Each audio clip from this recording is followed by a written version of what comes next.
I have been asked many times what troubles me about the way the church is going today. First of all, I'm not wise enough to sit in judgment upon the church. Secondly, I have faith in the promise that the church is going to triumph. Now, the church militant and the church triumphant are two different things. The church triumphant will, however, come out of the church militant. So I'm not discouraged about my church at all. There's going to be a shaking time. And the Lord's servant says, surface readers anchored nowhere will be like shifting sand. That I believe.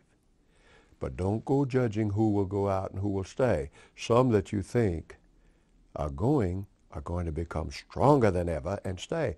And some that you think were staying are going to walk away, giving heed to seducing spirits and doctrines of devils. They're going to follow people. They're going to follow convenience. They're going to follow ease. So in that sense, I'm very confident about my church. I believe the promises of God. My burden is to be in that group by His grace that will triumph. Now, what troubles me? I'll tell you frankly, it's our unwillingness now to preach the plain message that God gave us to preach.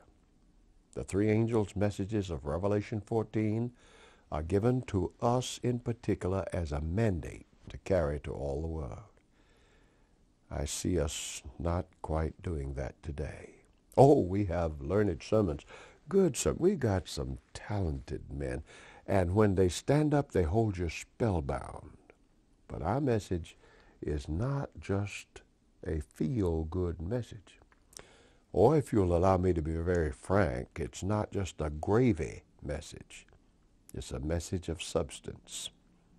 In all my evangelism and men that I know, Earl Cleveland used to say something like this, I'd rather you think than shout.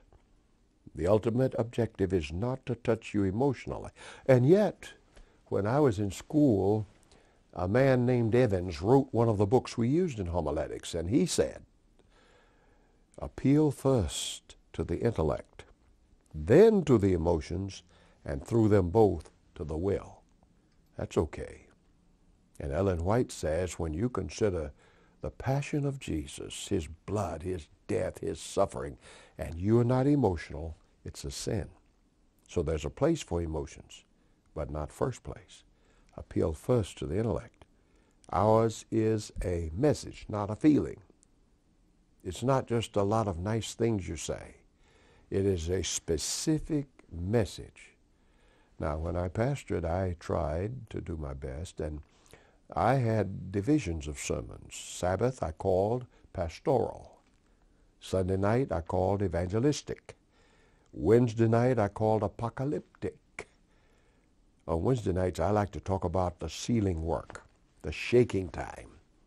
These were things especially pertinent to members of the church. And so that's what my burden is today. And yet I know the torch is passed, and young men are going to be used of God to do it. My confidence is strong. But let's get the work done by preaching the message God has given to us. And God has a people, and their reason for existing is to live the knowledge God has given to them. Thus they become models to other men and women everywhere. If you out there are shaken and moved and looking for something better, then here is the model group. These are they that keep the commandments of God and have the testimony of Jesus Christ. We are supposed to model the message in dress, in food, in recreation, and above all, in worship. We don't have to learn worship by watching television. God is looking for those who will worship Him in spirit and in truth.